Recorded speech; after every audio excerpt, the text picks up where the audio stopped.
Salam rekan-rekan mahasiswa, kali ini kita akan membahas untuk perkuliahan kita selanjutnya, yaitu kita membuat instrumen korelasi.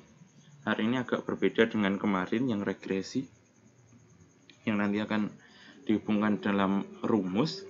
Kalau sekarang kita akan melihat bagaimana dua variabel tersebut berhubungan.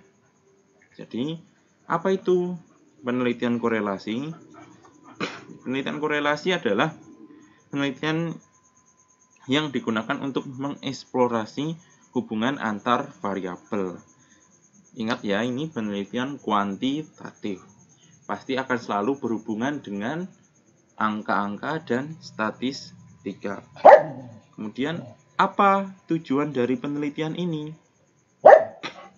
Tujuan dari penelitian ini adalah untuk menentukan variabel mana yang berinteraksi dan jenis interaksinya apa. Jadi kalau ada dua variabel, ketika mereka saling berkaitan, tinggal nanti interaksinya gimana? Apakah positif, negatif, atau tidak ada korelasi, atau tidak ada hubungan sama sekali. Jadi ya variabel ini tidak ada hubungannya sama sekali. Nah, untuk menentukan hubungan itu, maka Anda perlu melakukan satu penelitian. Penelitian itu disebut dengan penelitian korelasi. Nah, kemudian apa saja hubungan yang mungkin akan terjadi dalam penelitian korelasi ini? Hubungan yang mungkin terjadi ada 3, yaitu hubungan korelasi secara positif, korelasi secara negatif, dan tidak ada korelasi sama sekali. Apa maksudnya korelasi positif?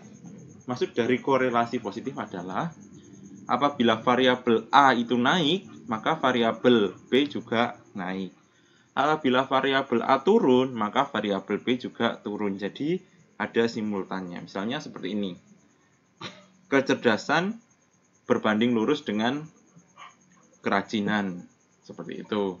Jadi semakin cerdas orang, semakin rajin orang biasanya juga semakin cerdas. Jadi hubungannya positif. Kalau satu meningkat, variabel yang satunya meningkat. Nah, kalau negatif berarti lawannya. Kalau ada satu yang meningkat, maka satunya turun. Atau kalau satunya turun, maka yang satunya naik. Variabel A-nya naik, maka variabel B turun. Contoh, kemalasan berbanding terbalik dengan kecerdasan. Misalnya seperti itu. Jadi orang yang semakin malas biasanya tidak semakin cerdas.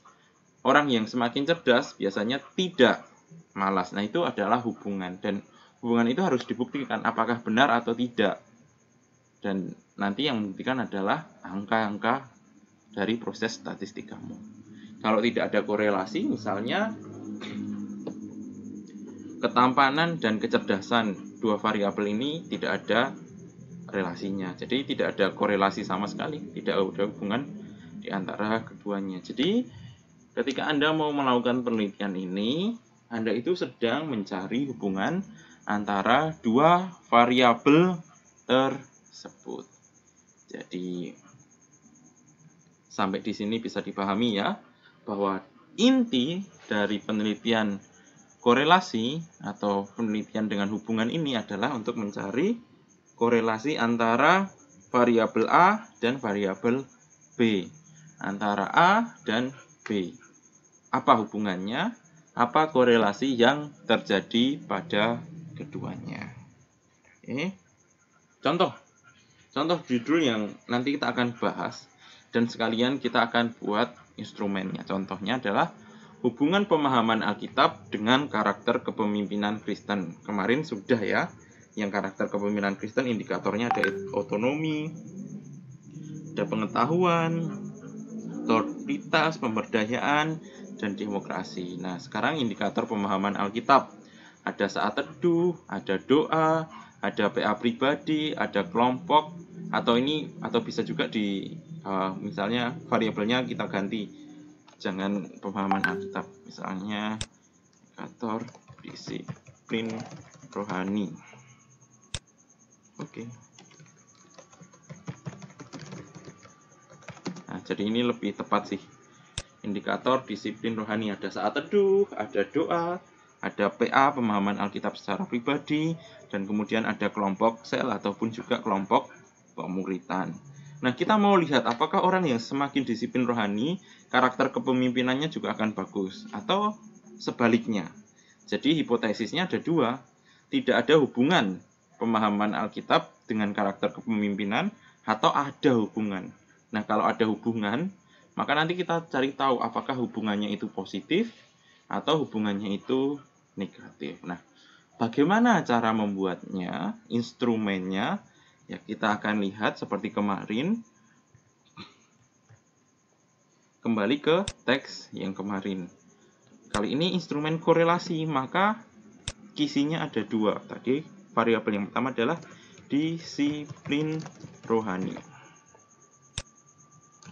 Disiplin rohani.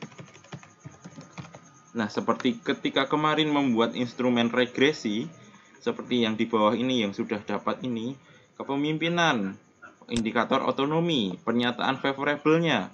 Kuliah secara daring membuat saya menjadi mandiri. Nah, ini nanti kita akan mengganti karena tidak ada kuliah daringnya. Jadi, kita bisa mengganti seperti ini. Saya adalah pribadi yang mandiri. Saya sangat bergantung pada orang tua. Saya bisa memimpin diri saya sendiri. Saya tidak percaya saya bisa melakukan sesuatu. Ya, ingat ya bahwa ada pernyataan favorable, ada pernyataan unfavorable atau pernyataan negatifnya.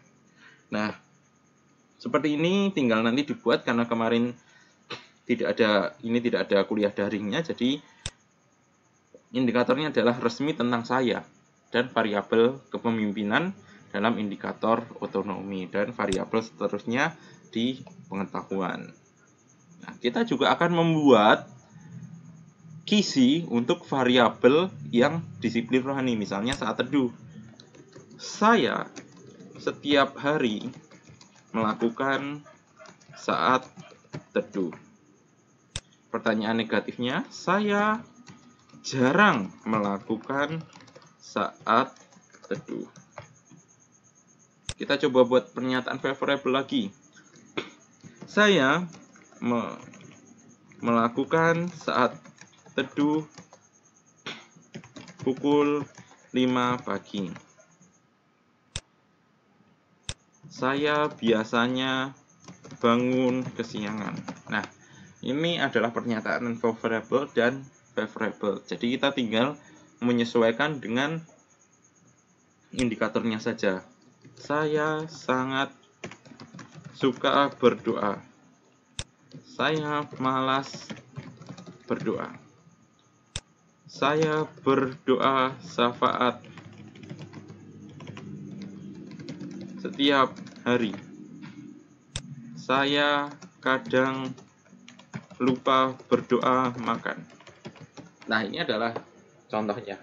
Nah, terus bagaimana kisi ini nanti dimasukkan ke instrumen penelitian atau kuesionernya?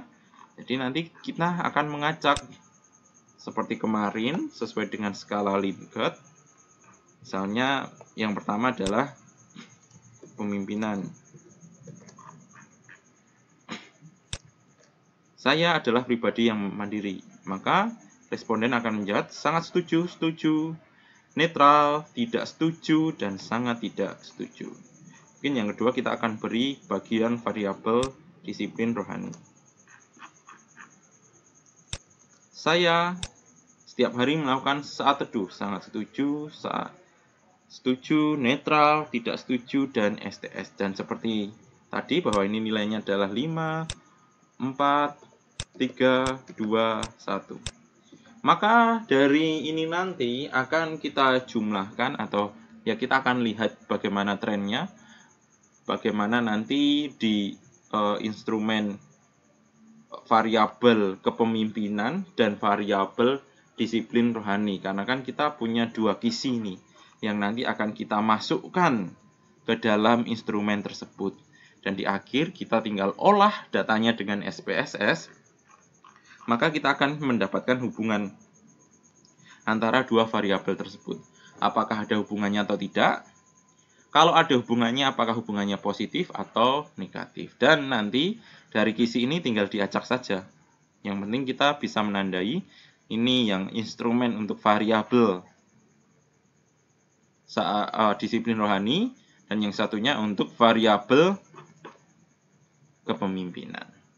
Jadi demikian bedanya. Untuk hubungan ini kita membuat dua variabel. Kita mau lihat hubungan antara keduanya. Ini bagian dari kisi instrumen korelasi. Jadi untuk penelitian-penelitian di kepemimpinan Kristen, di pastoral, dan di tempat lainnya teologi sangat bisa sekali mau mencari hubungan antara tingkat stres, tekanan mahasiswa terhadap perkuliahan online misalnya, seperti itu tuh bisa juga dicari hubungannya, dan seterusnya. Ya, ini adalah pertemuan kita. Selamat menikmati, selamat mempelajari. Tuhan Yesus memberkati.